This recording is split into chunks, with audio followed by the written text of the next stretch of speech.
केंद्रीय मंत्री नागमणि जी जब से अमित शाह से मिल करके आए हैं, राजनीतिक गलियारे में अटकलें तेज हो गई है। तरह तरह के कयास लगाए जा रहे हैं और तमाम जो मीडिया हाउस है वह यह आकलन करने में लगी हुई है कि आखिर यह अचानक नागमणि जी अमित शाह से मिल करके आए हैं और क्या कुछ आगे की इनकी रणनीति होगी, किधर जाएंगे।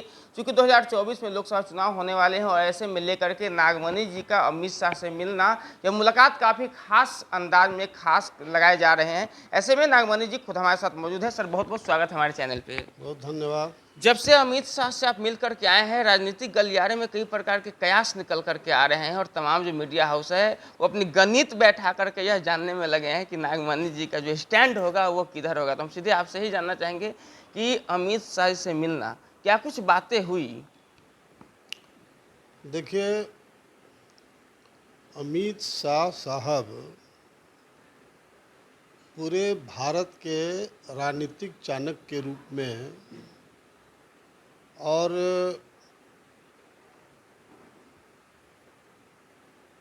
पटेल साहब के एक तरह से उत्तराधिकारी के रूप में आम लोग मानता है और उनके बारे में पूरा देश इस बात को मानता है कि वर्ड इज़ वर्ड, जो बोलते हैं वो करते हैं। इस तरह का देश के एक तरह से प्रथम नेता है। तो मैंने ख़ास तौर से बिहार और झारखंड राज्य के बारे में डिटेल्स बताया। यहाँ बीजेपी का जो अंदरूनी मामला है, बहुत सारे नेताओं के बारे में मैंने डिटेल्स बताया और ख़ास तौर से जो एक शंभू नेता जो काराकाट के सांसद थे और केंद्र में मंत्री थे, उनके बारे में दो बातें मैंने स्पष्ट रूप से बताया कि ये जब सांसद थे, केंद्र में मंत्री थे, उस दरमियान औरंगाबाद का सांसद 700-800 अपने लोग की नियुक्ति कराया एनटीपीसी, जो काराकाट लोकसभा क्षेत्र में आता है। लेकिन वहाँ का जो सांसद ने एक भी नियुक्ति अपने कंस्टिट्यूंसी के लोगों को नहीं कराया। मैं करीब काराकाट लोकसभा क्षेत्र में 150 खास तौर से कुशवाहा के गांव में गया और प्रत्येक गांव में 15, 20, 25, 30 पदाधिकारी बनाए। यानी गांव का कोई ऐसा एक्टिव और सूटेबल नौजवान नहीं था जो हमारे पार्टी का पदाधिकारी नहीं बना है। तो मैं प्रत्येक गांव में दो ही प्रश्न पूछा कि आपके सांसद और केंद्र में मंत्री थे, एनटीपीसी में आप लोग की बहाली हुई? तो सभी नौजवानों ने कहा कि नहीं, एक भी नियुक्ति हम लोग का नहीं हुआ। वहीं मैंने पहले ही कहा कि औरंगाबाद का सांसद 800-900 लोग की नियुक्ति अपने कंस्टिट्यूंसी के लोग किया। इस बात का रिएक्शन तमाम जो युवा वर्ग है, तमाम युवाओं में ज़बरदस्त नफ़रत है इस आदमी के खिलाफ, इस नेता के खिलाफ। और सब लोगों ने कहा इस बात को कि ये समाज का एक तरह से गद्दार आदमी है, युवाओं का गद्दार आदमी है। दूसरा, मैंने गृह मंत्री साहब को बताया कि मैंने सभी गांव में एक प्रश्न और पूछता था कि आप कभी इनसे मिले, सांसद जी से कोई काम के लिए बोले तो उन्होंने कभी आपके सामने डीएम, एसपी, डीएसपी, कोई मंत्री को फ़ोन किए? बोले कि नहीं, सिर्फ लेटर ले लेते थे और बोलते थे कि हम देखेंगे, लेकिन उसके बाद भी कोई रिजल्ट नहीं आया। तो इससे आम जनता के बीच नफ़रत का माहौल है। इस और यही सब कारण था कि कुशवाहा समाज के लोगों ने 4-5 जिला में, आरा में, बक्सर में, छपरा में, बेतिया में, कुशवाहा समाज के लोगों ने, कोयरी समाज के युवाओं ने इनको काला झंडा दिखाया और एक जगह तो हमला भी किया था। तो मैंने ख़ास तौर से कहा कि अलग बात है कि हमको ऐसे नेता से कोई खेती बाड़ी की लड़ाई नहीं है, व्यक्तिगत लड़ाई नहीं है, बल्कि चूंकि समाज के साथ गद्दारी किए, समाज को धोखा दिए, ये इसको हम लोग मुख्यमंत्री बनाने का सपना देखे थे, समाज भी एकजुट हमारा हो गया था और समाज को बेच बाच करके और पार्टी को नीतीश कुमार जी जो बिहार के मुख्यमंत्री है उनके गोद में चले गए, जबकि सब लोग की लड़ाई नीतीश कुमार जी से थी।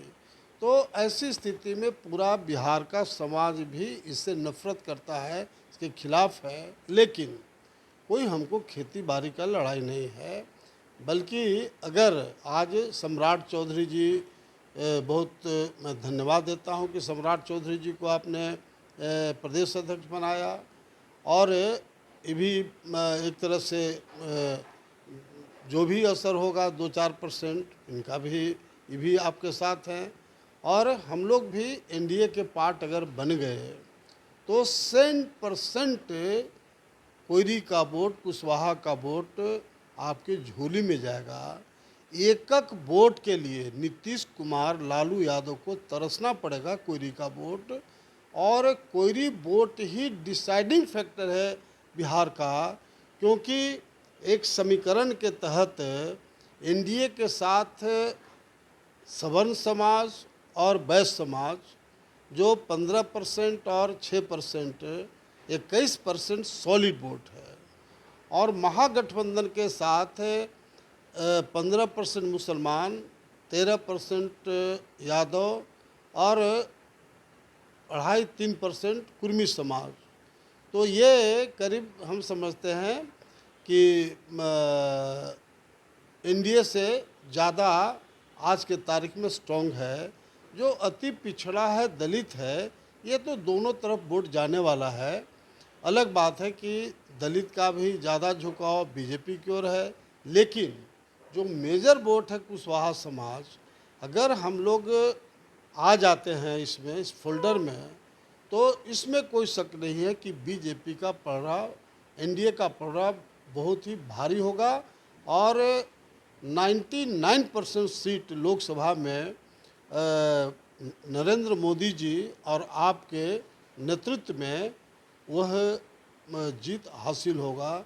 तो ये तमाम बातों पर उन्होंने एक ही बात कहा, ख़ास तौर से काफ़ी देर तक बातें हुई, सब बिंदु पर बात हुई, लेकिन उन्होंने कहा कि हम जल्द एक अपना रिप्रेजेंटेटिव भेजूंगा, आपसे मिलके बात करेगा, फिर हम लोग मिल के फैसला करेंगे। हाँ, सीट पे कुछ बात हुई क्या कि यदि आप एनडीए में जाते हैं तो आपको कितनी सीट कि आपने कोई डिमांड किया, उन्होंने कुछ कहा इस प्रकार की? नहीं, हमने ऑलरेडी काराकाट के बारे में कहा, चतरा के बारे में कहा, जहानाबाद के बारे में कहा, उजियारपुर के लिए कहा कि ये तमाम जो क्षेत्र है इसमें दिन और रात हम लोग मेहनत करते रहे हैं। हमारी पार्टी का बहुत स्ट्रॉन्ग पोजीशन है। बाकी हमने साफ साफ कहा कि जो आपका फैसला होगा, जो आपका निर्देश होगा, मैं मानूंगा। ऐसे आपकी क्या डिमांड है, कितनी सीट की डिमांड आप करते हमारा हैं? इस पॉइंट पर कोई डिमांड की बात नहीं है। जो फैक्ट्स था मैंने माननीय अमित शाह साहब को बता दिया हूँ और मैंने कह दिया है कि आपका जो फैसला होगा मुझे मानना होगा। तो यदि अमित शाह को ऑफर करते हैं तो क्या आप एनडीए में जाएंगे, फाइनल समझा जाए? नहीं, बिल्कुल, हमने तो कह ही दिया कि हम लोग बनना चाहते हैं और हमारा इधर लगातार कार्यक्रम, खास करके 18 तारीख को काराकाट लोकसभा क्षेत्र और औरंगाबाद लोकसभा क्षेत्र का पदाधिकारियों का बैठक है, जिसमें करीब 1000 पदाधिकारी उसमें शामिल होंगे। 18 तारीख को औरंगाबाद में काफ़ी बड़े पैमाने पर होर्डिंग्स वगैरह हम लोगों ने लगाया है, काफ़ी प्रचार प्रसार भी सब लोगों ने किया है और मुझे ख़ास तौर से उसमें बुलाया गया है। 19 तारीख को अरवल ज़िला के पैमाने पर शोषित इंकलाब पार्टी के बैठक होगी, जिसमें पदाधिकारियों का पुनर्गठन होगा और इस तरह से हम लोग का पूरे बिहार में अब हम लोग का जिला वाइज लगातार पार्टी का कार्यक्रम चलेगा और हम लोग पार्टी को काफ़ी स्ट्रॉन्ग करेंगे और हम समझते हैं कि जल्दी शहीद जगदेव रथ निकलेगा जो पूरे बिहार के सभी जिला प्रखंड और झारखंड के सभी जिला प्रखंड का में मीटिंग करके पार्टी को हम लोग स्ट्रॉन्ग करेंगे। और यूँ तो अनाउंस हम लोग किया है कि नवंबर में हम लोग पूरे बिहार के पैमाने पर गांधी मैदान में रैली करेंगे और पूरे झारखंड के पैमाने पर रांची में करेंगे। तो उसके लिए हम लोग तैयारी शुरू कर दिया। सर मेरा एक अंतिम सवाल है और थोड़ी सी अलग सवाल है।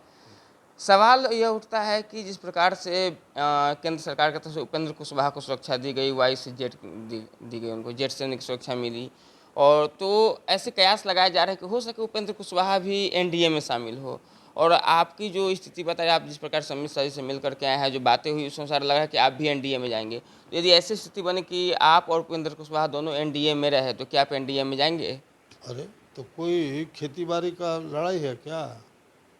हमने तो पहले ही ऑलरेडी कहा कि उनको अगर एनडीए में आते हैं, चुनाव लड़ना चाहते हैं तो वो उत्तरी बिहार के आदमी हैं, उत्तरी बिहार से चुनाव लड़ें। लेकिन दक्षिणी बिहार जो हम लोग का मगध का इलाका है, ये एक एक इंच पर हम लोग के लोग बसे हुए हैं, एक एक लोग हमारे समर्थक हैं। और हमने खुद कहा कि काराकाट में 150 गांव में कुशवाहा समाज के लोगों में 15, 20, 25, 30 पदाधिकारी एक एक गांव से बनाए हैं। जबकि बिहार के पैमाने पर अगर देखें, चूँकि बीजेपी में जाने से बीजेपी को फ़ायदा उतना नहीं होगा, क्योंकि अभी भी मैंने स्पष्ट रूप से कहा कि बिहार के किसी जिला को उठाइए, 5 कुशवाहा समाज से ज़्यादा बीजेपी का कैडर नहीं है किसी जिला में। जबकि 90% अमर शहीद जगदेव प्रसाद के फॉलोवर हैं और मैक्सिमम नागमणि के समर्थक हैं। इसलिए शोषित इनकलाब पार्टी पैक करके आप लड़ते हैं तो पार्टी को बहुत फ़ायदा होगा और 100% सीट हम लोग जिताने का प्रयास करें। यदि उत्तरी बिहार से लड़ते हैं तो आप उनको समर्थन करेंगे, उनका चुनाव प्रचार करेंगे? आपकी बात यदि मान लेते हैं, एक एनडीए में रह करके आपने कहा कि उत्तरी बिहार से वो लड़े, दक्षिण बिहार की सीट आप लड़े, और दोनों आदमी फिर समझौते करके एक दूसरे का समर्थन करेंगे, तो आप तैयार रहेंगे ना? न हमको उसकी ज़रूरत है और न मैं किसी भी कीमत में 7 जन्म में इसके पक्ष में नहीं जाऊंगा, क्योंकि समाज के साथ गद्दारी किया, कभी ज़िंदगी में इस व्यक्ति के साथ में समझौता नहीं कर सकता। जी बहुत बहुत धन्यवाद सर। तो हमारे साथ नागमणि जी थे, पूर्व केंद्रीय मंत्री, शोषित इनकलाब पार्टी के राष्ट्रीय अध्यक्ष हैं।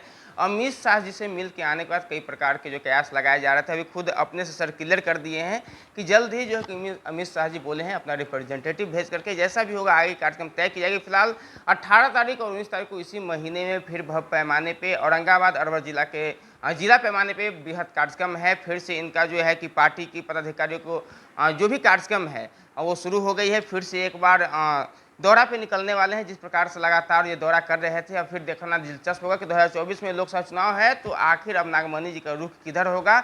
नवंबर में शक्ति प्रदर्शन के साथ ये स्पष्ट हो जाएगा कि आखिर नागमणि जी जाएंगे किधर। फिलहाल तमाम खबरों के लिए बने रहे नेशन एसजेपी के साथ। धन्यवाद।